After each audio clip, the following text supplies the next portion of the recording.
When you're ready, my love. Welcome back. In this episode, we are going to talk with Maria and my mum about raising us with Charge syndrome and cerebral palsy. Because they are very different and our experiences are very different, we will ask different questions to each mother. We'll start with my mum. How did I get CP? I'm up.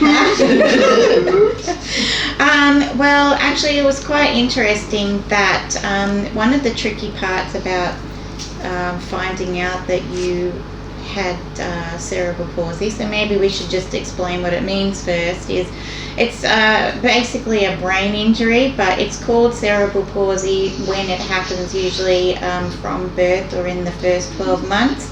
After that point, they usually would call it a traumatic brain injury, so it's basically the same thing, it just means the brain got injured. So, and when somebody is so young, it's really quite difficult to know what the effect is going to be. At the time, I think they do a CT scan and they could see a couple of little, I think they said 3 spots, but they don't know what that will do to somebody, so you have to wait until later. So the interesting part for you is that you didn't really display any signs of being unwell. Which was really quite tricky because you didn't go off your food. You'd expect somebody to go off their food or to, I don't know, cry a lot or something like that, but you never really did that. So what happened is when you were about 3.5 weeks old, you started having seizures. And when they tried to figure out what was actually going on, it turns out you had some like swelling of the brain, so like an infection, and you get some swelling on the brain, and that was what was causing the seizures. But yeah, you didn't show signs of being unwell, so it was hard to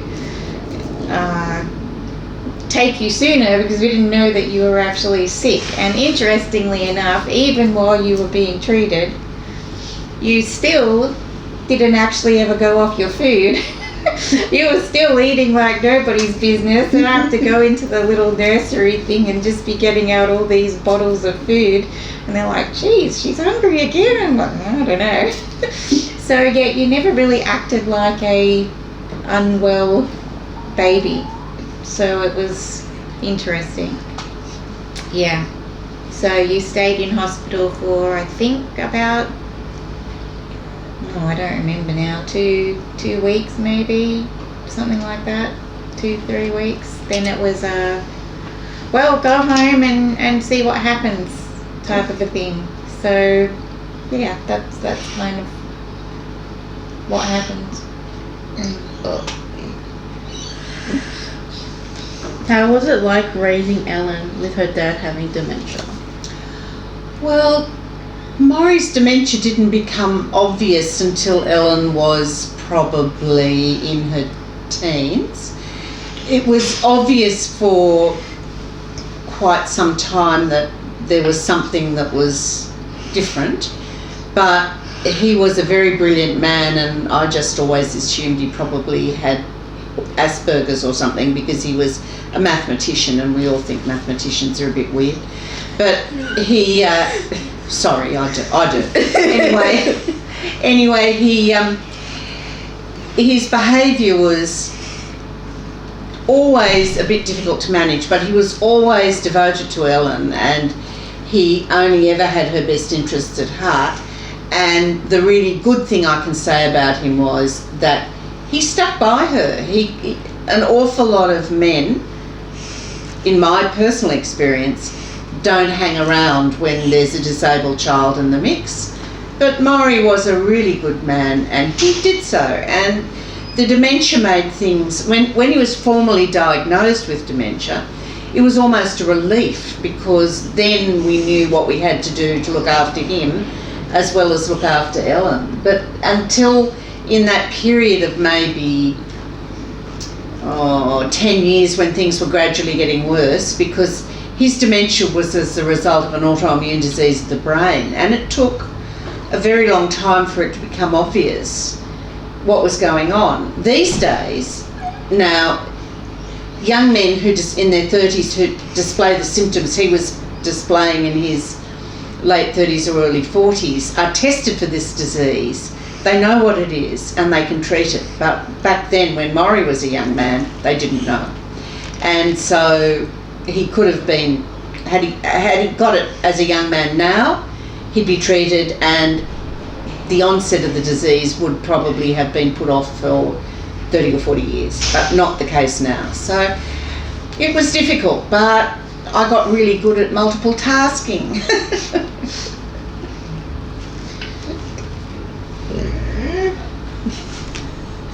So good at multitasking too. Yeah, she is very good at multitasking as well. Yeah. Do you want me to press up?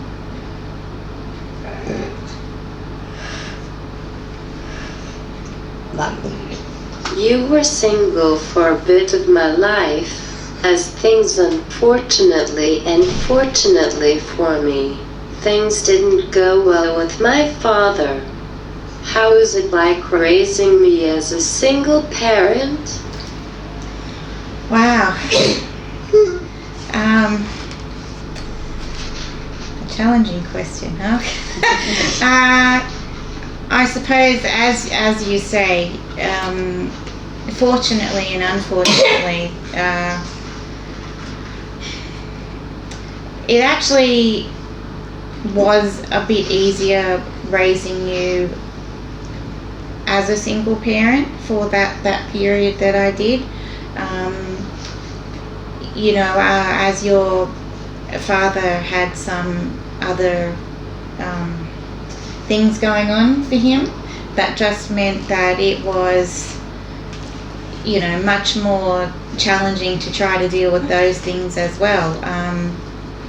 So just in respect to him, obviously we didn't stay together, but I still believe in being respectful to people. He had his challenges, as we all do, and just for that time, I think it was better to do what I needed to, and I spent a lot of time with you, taking you off to therapies, and I just really wanted to be super focused on trying to do the absolute best that I could for you, and not have any regrets, and not also be caught up in these other things that would distract from you having the best care. So a difficult choice, but I think it actually ended up being for the best. So but it is tough. And I was definitely not the same person that I am now. I had a lot of doubts, and guilt. Guilt was like eating me alive, pretty muchly, and also not coming from a very great situation. Prior to, my upbringing was quite challenging, and that's something that I'm gonna. I've actually done an interview with somebody else. Suki Heroes, and they're going to be releasing that podcast soon and talking about that childhood. So I was really very I don't know, PTSD probably I've come to learn from all of that, and so it was challenging, just I think with my own mental I'm not saying I was struggling with any mental health issues. I just, the guilt and the worry and the trying to do the best for you, and thinking if I just tried harder that would make that okay, and the going back to the, if I'd realised you were sick sooner, that things might have been different, but hindsight, what it's a useless thing, right? You can't change any of it once it's happened. So it was really just about finding the best opportunities for you, and I think that we did that.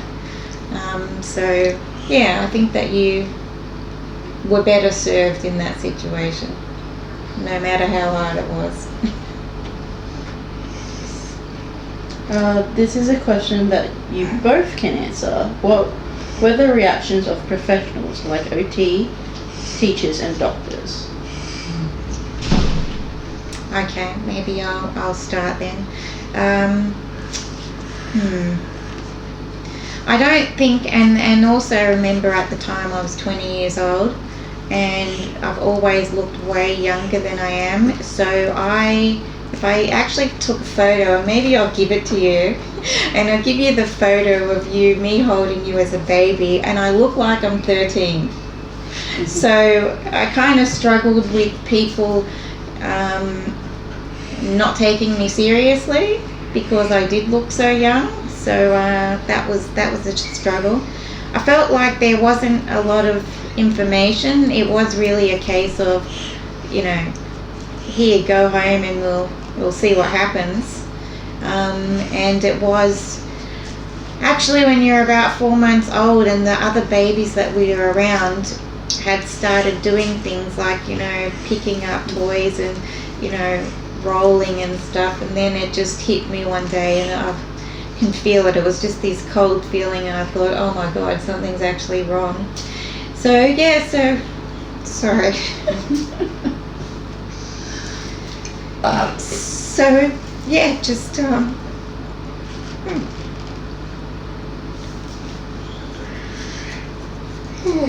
That's, yeah, it's hard. well, but I found too, I mean, you say you were only 20, Yes. and you were treated like a bit of an airhead. Yes. Well, so was I, and I was 35, and I'd been a practicing lawyer since I was 23 or 22, and I was by no means an airhead and not used to being treated like one, but I was treated like an airhead.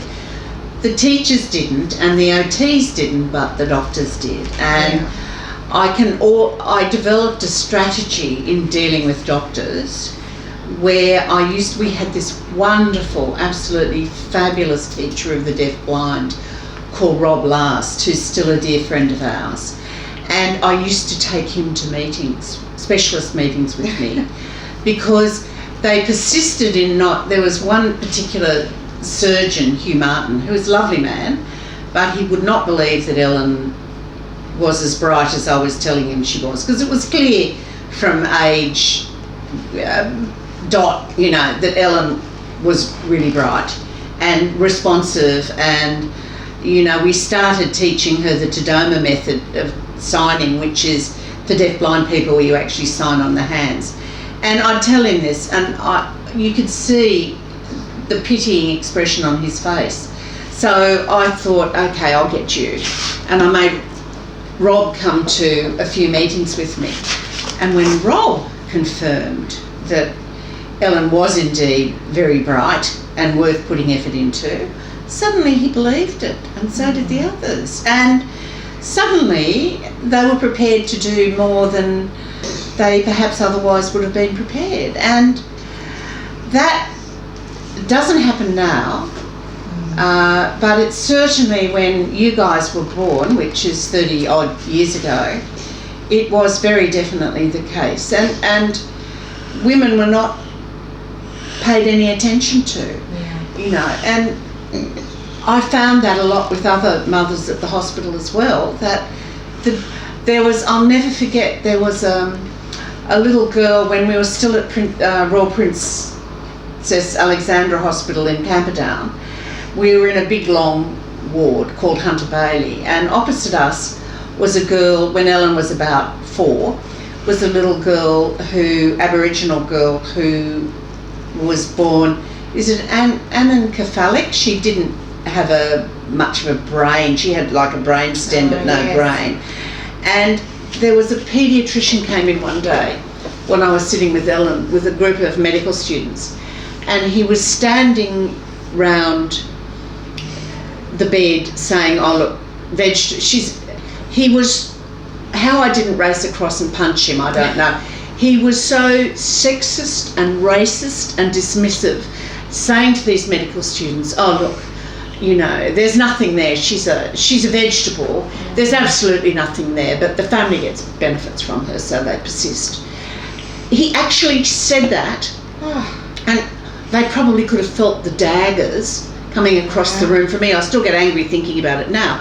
But the truth of the matter was, when her parents came in to see her, which they did every single day, and so did her grandparents and her aunties and uncles, she'd hear them talking up the ward and have this huge smile on her face. So she knew what was going on. She only had a very limited lifespan, and there wasn't much there, but she was a human being and she did know what was going on. And these days, if something like that happened, I'd just sweep across and bloody tell him what I thought in no uncertain terms. Yeah. But you know, when you're younger and dependent on them, you don't do that sort of thing. Yeah. You know, it's interesting you say that I actually met a little boy.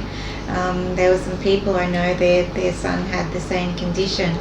And you'd play certain music and he would smile and all of that. Yes. So even though there's just the brain stem, it was actually still something. Stuff there. is still happening.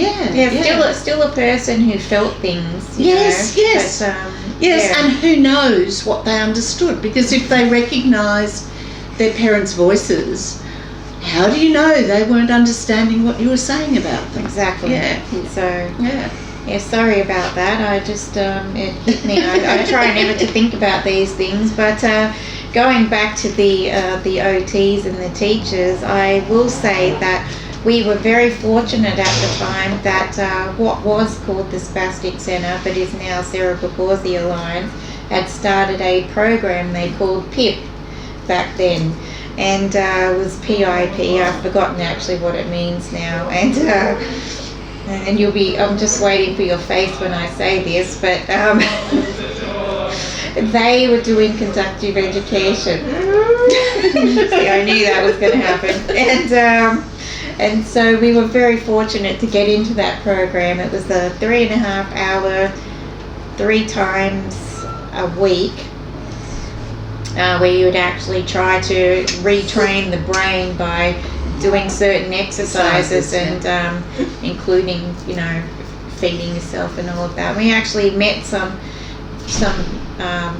people that you went to school with from there as well. So they were really good to us. And the OTs, although a quick story about one of the OTs, when you got your first wheelchair, you wanted a pink wheelchair, and they said no. Maybe that's not a good idea because she'll be in a few years and she might grow out of pink. Well, if you're watching this, she never grew out of pink. And every wheelchair since that has been very, very pink and only got pinker. Went pink walls, pink carpet, pink clothes, pink tattoos and pink hair now. And as far as teachers, oh my goodness, we definitely got lucky with that department as well. And one in particular, Mrs. Agate, she was I think you met her a few years ago and I was still scared of her. Yeah, that was another lady. You liked the first ones, but that was more in school time. But you had some wonderful teachers who spent so much time teaching you to read and write, which is actually very challenging for people who can't speak. So they dedicated years and just were persistent, and thank you for that, because now obviously it meant that you can do this podcast, you know, use this eye gaze, go on social media. The whole world opened up from being able to, you know, read and write basically. Read, yes. What would you do without reading? I mean, my gosh. What would Ellen do without reading? It's probably the most important single thing and unfortunately you learn how to do. There's people who never learn that. I know. Yeah. I've worked with other people who are probably, you know, 5-10 years younger than me, who've never had the opportunity to read or write. Have a communication device of any sort. So so very thankful to have been in that space and gotten those opportunities, because it makes a huge difference. Huge difference. So Yeah. they were good. They were good experiences. Yeah. Yeah, so are our teachers and therapists. As I said before, we have this wonderful teacher of the deaf-blind called Rob Last, who Ellen thrived because of him. David thrived because of him, because he didn't just pay attention to Ellen, he paid attention to David, which was incredibly necessary. Because being a sibling of someone who requires so much attention can be very difficult.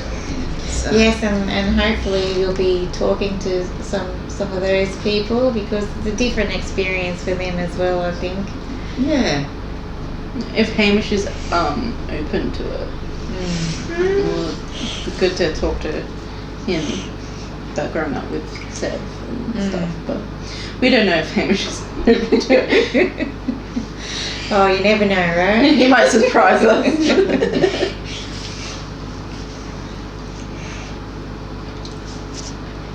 What have I done in primary school that surprised everyone? Oh, well, you actually, like Ellen is super bright, you're also super bright, and I think that's one thing. I feel that it was something that people had started to understand, is that people with cerebral palsy, usually their intellect was not actually affected. It was mainly a physical disability, and being intelligent enough to learn to read and write or do maths or any of those things, in most cases. There obviously is there cases where there is an intellectual part of it as well, but in your case, bright as a button. Once you got a computer, I mean, were we not gifted to have technology come in place those days? But you were super, super smart with the old computers, and also using, various technologies. In particular, you were really, really good using these buttons. So what they're called little jelly bean buttons. Oh, I'm going back now. But anyway, you press them and they can scan a computer. And then when you get to the right spot, you got to be quick enough to press the button, and then it goes to the next thing. So it takes a bit of time. But you also wanted to learn how to use a keyboard. So what happened is, I don't know if maybe people have noticed, but often when you've got this type of cerebral palsy, your hands can be quite twisted and things. And so you had a special operation where you had your pump put in, and they put it in there. You were actually, I think, the second child in Australia that ever had that done too. So it kind of relaxed your arms a little bit, and you learnt to type with the keyboard. Now, when you got to school, one of the teachers did not believe that you could type with the keyboard and wasn't really prepared for you to do that. And I think it was Mrs. Agate said, "Oh, come on, let's give her a go." And off they started using the keyboard. And at some point, another student came to the school, and one of the teachers said, "Would you show him how to use the jelly button switches?" To which you went, "No, I'm not showing anyone how to use those. Don't ever put them near me again." It's like you just totally did not trust them to not force you back into that system. Yeah.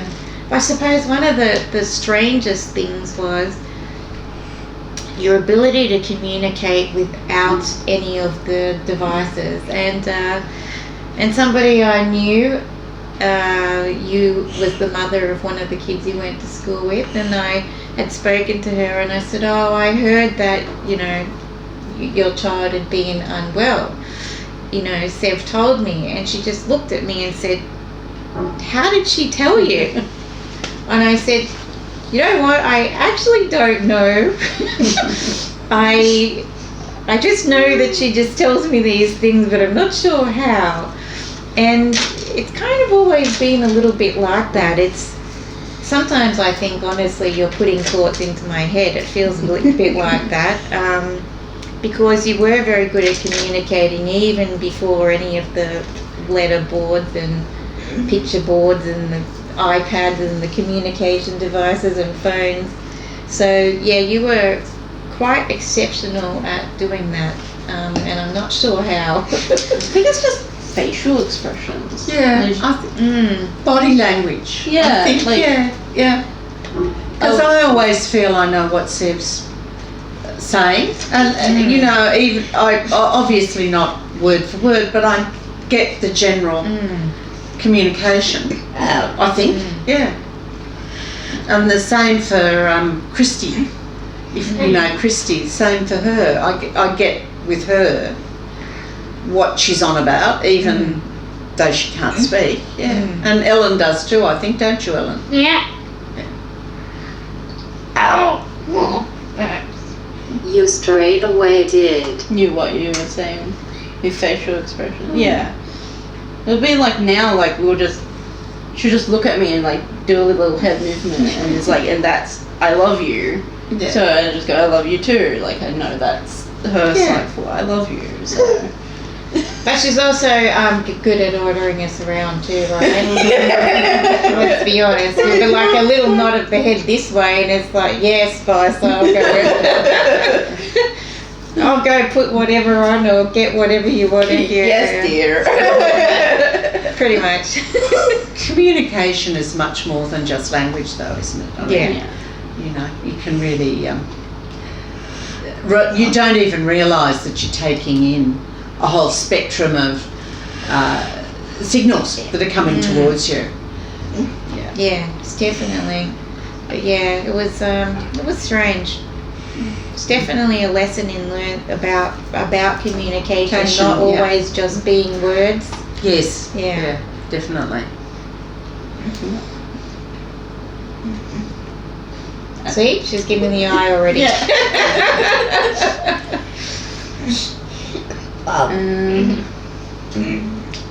me find the question. How did you manage work, Ellen being in hospital so much, her brother and all that? With great difficulty, shall I say. We were very lucky in that we were always comfortably off. And that meant that I could afford to have someone at home to look after Ellen while I was at work. I didn't go back to work for quite some time after she was born because she was so sick. But I was really lucky. I had a great carer for many years called Auli Konkinen, who was a Finnish artist, who's still a friend of ours. And she was really, really helpful. And other than that, I just had to be, and still have to be, fantastically organised. And, you know, because I still have much too much to do. And I just have to organise it really well. So, but can I say, having money does make that much easier. Yeah. You're up, sweetie. No help.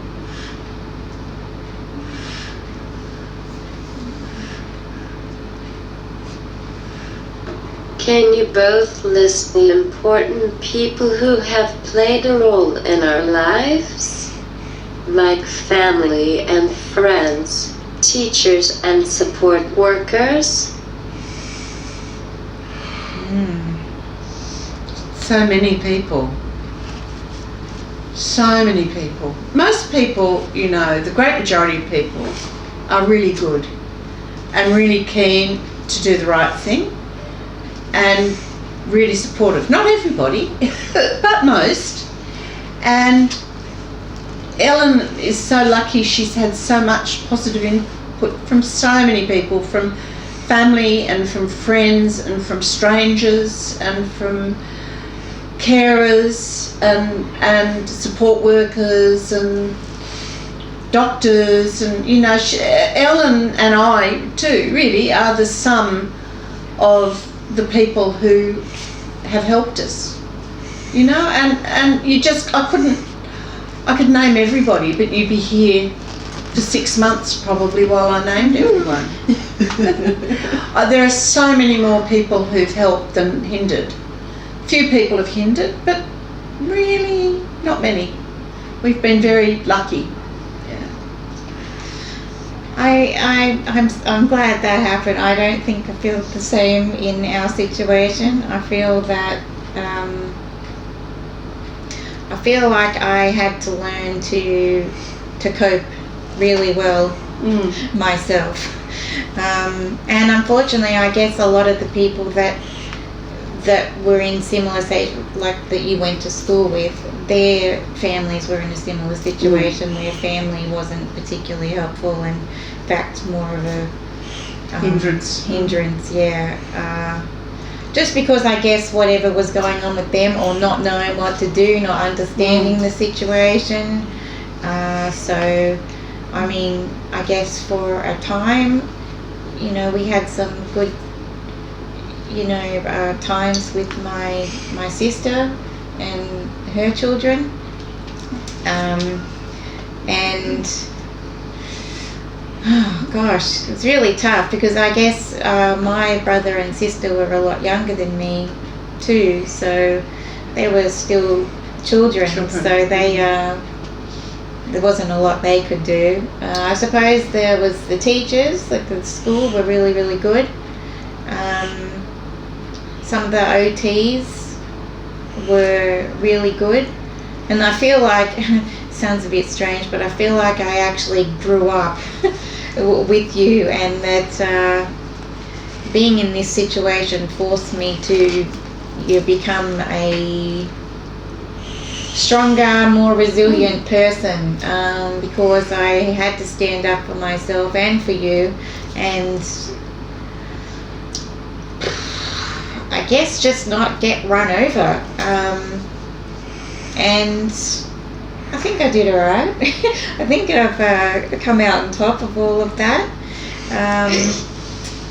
I'll say that, you know, I'm obviously married now, and I have been for 25 years to Scott, which is Seb's brother's father. So I'd say that, you know, he was there for him, and I'll say something, and I'll just apologise in advance, but because I'm actually older than him as well, when we first came into their lives, his mother, Scott's mother, was not thrilled at the idea, because I guess she thought that I was this older looking person with this child who had a disability.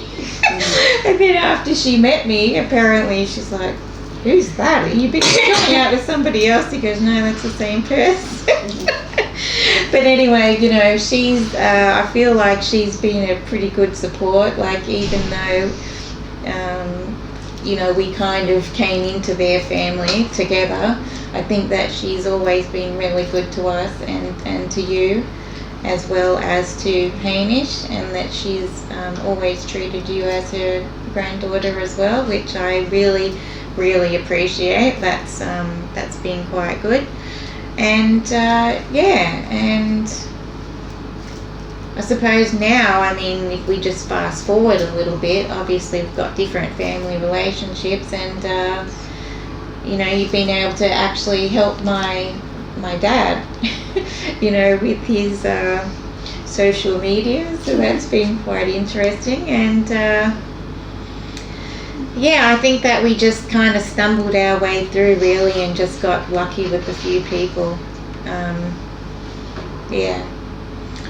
One of the things that it does do, having a child with a disability, though, is it forces you to grow up, doesn't it? And to become tough. You either sink or swim, I think. And I guess you would have known, and I've known a few people who sank. Yes. But the majority don't. But yeah. Yeah, that's true. You've got to choose. What are you going to do? You're going to, you know, get consumed by this, or you're going to get up there and do the best you can. Do the best you can, yeah. And that's all you can do. Pretty much. Yeah. So, unfortunately, I think that, you know, it's actually served me well, because I shudder to think of who I might have turned out to be if I hadn't had that situation. Sad to say. Yeah, I don't think I would have fared very well. interestingly. Well, you don't know. I mean, do you? That's No. We don't know. We don't know what we would have been because. Because that's the path. This is the path. This is the path. Yeah. But I don't regret it. I regret the fact that these guys have got the issues in their lives that they've got. But I don't regret having Ellen or, it's been a positive experience. Oh, I don't regret it at all. There's been some fun things that we've done together, haven't we, guys? Yes.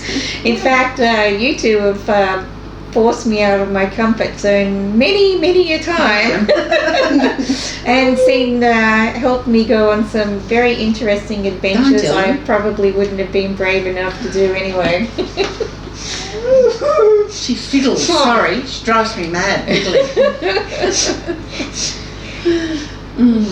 Yes. Yeah, well, that's right. We've done things we certainly never would have done otherwise. Yeah, I think so.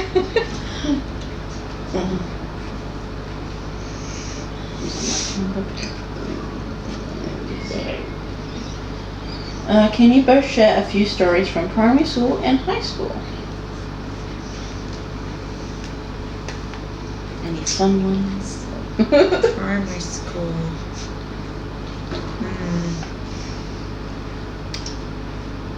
Oh, okay, I've got a high school one that's quite funny.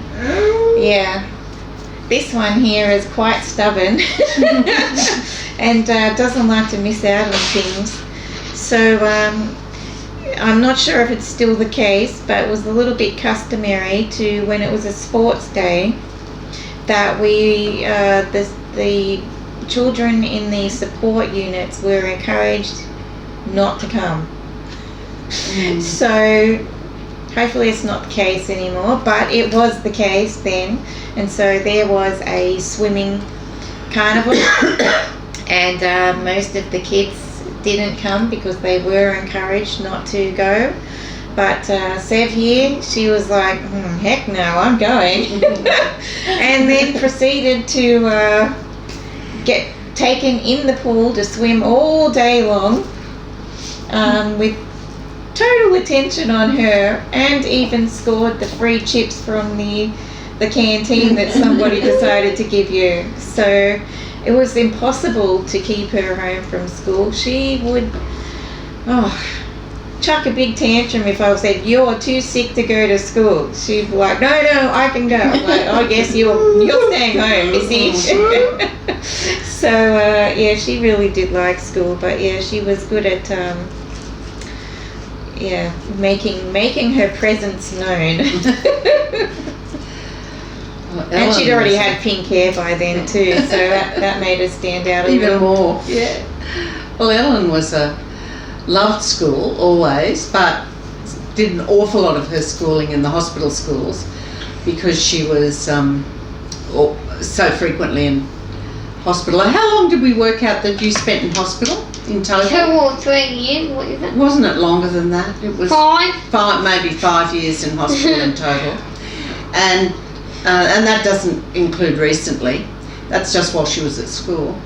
So, but you always loved school, didn't you? And really did your best, and you really tried hard and had some very good teachers. But I couldn't think there was any story that was particularly stands out for me, I must say. Except for when you had to tell people that they'd already done it. Balmain, I don't remember, you had to tell them that if they closed the support, when they were talking about closing the support unit or something, you told them they'd already told you 3 other times that they wouldn't do something and they'd already done it. Yeah, that was the education department. That's a different thing altogether. But no, Ellen enjoyed school, had a good time there, and was very motivated to go. So, well, I'm thinking of a fun story from primary school as well, since the Gladiators is back on TV again. So we were very lucky. We had, not sure if he'd still be be teaching. His name was Tom. He was an American sports teacher. So he'd come to the to the primary school and the high school, and he'd organised the gladiators to come over to have a sports day with us. And I think it was Hammer that you took a photo with. So Hammer is now I'm not sure, I saw his photo, I found the photo of that. We'll see if we can find it, but I'm sure it was him. And he's now the ref for the gladiators. But yeah, they came over and you loved the gladiators. Oh, you were in your element. You always loved those kinds of sports days and you remember the international gladiators. There was that German guy that used to go like this and used to sit on the lounge trying to go like this all the time. But yeah, I think there was some fun things apart from the teachers who were so good at teaching you and your persistence in learning and reading and writing. I think that was probably the most a crucial thing that they did. But also remember you did the interview. So one day because of the pump surgery, you come to school and the Women's Weekly it was, brought over their camera crew so that you could do this interview, and they put you in the magazine. So for the fundraiser there was going to be a ball, and so they brought Sammy Lucas, if anybody remembers who that was. They brought Sammy Lucas out, and remember then that the principal came down from his tower up surprise. Came down from the main school to check out all of this goings on. So I think we brought a bit of entertainment to school. I'll never forget when Ellen was in the hospital school at Randwick. It was when the Olympics were on in Sydney. The American sprinters came out to visit the hospital school, and I happened to be there for some reason at the time. And there's Ellen in her wheelchair with a drip, and another kid in his wheelchair with a drip, both really quite sick. But there are two American sprinters racing them along the corridor as fast as they can go, standing on the drips, getting a big run up, and then standing on the drips and pushing the wheelchairs on the drips. That was funny. But They got a photo of it somewhere. yeah, there is a photo of it somewhere. Yeah. I don't know if someone shared it. I don't know if we've got it, but I've seen it. Yeah. That There was was definitely some fun times, wasn't there? Yeah, that was good times.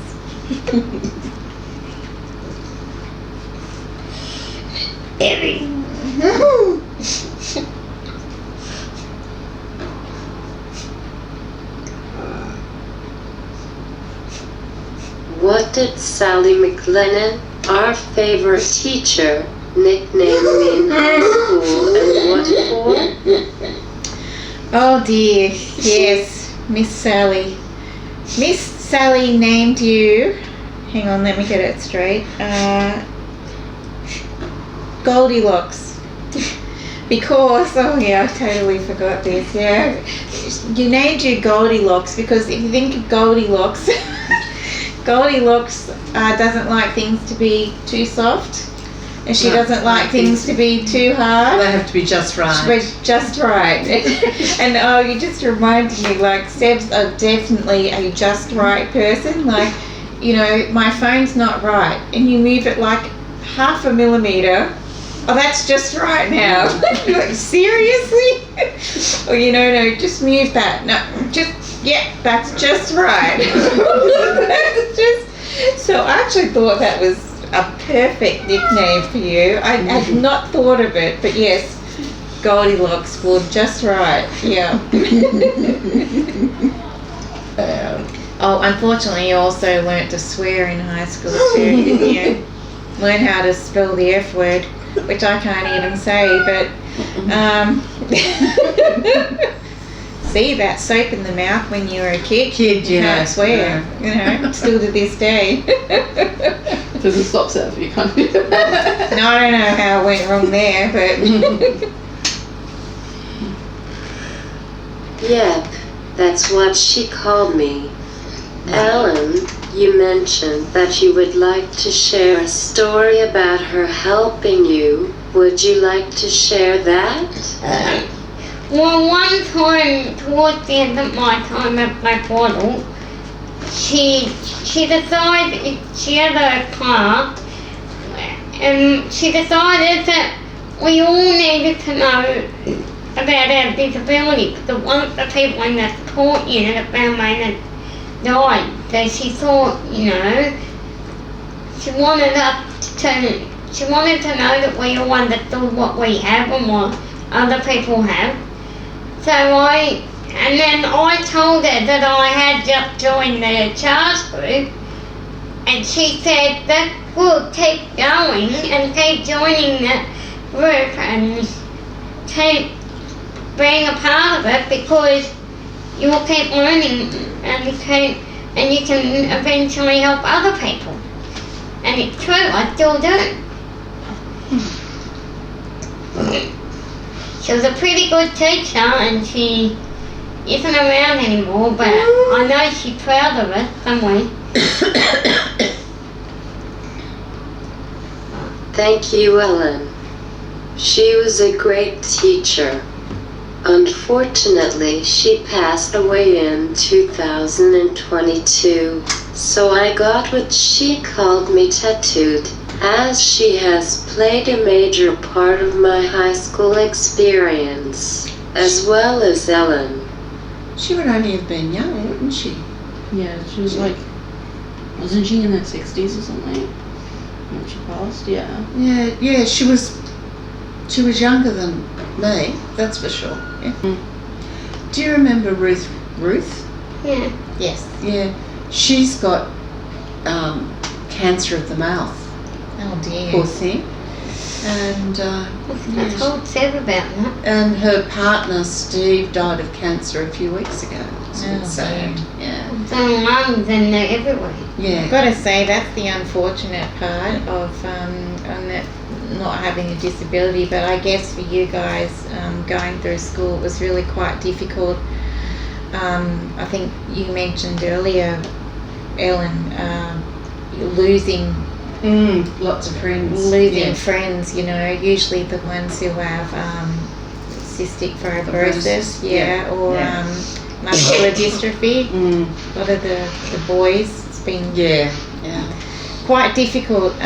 You have to learn to be able to manage when That, those things yeah. happen. Yeah. So it's very sad.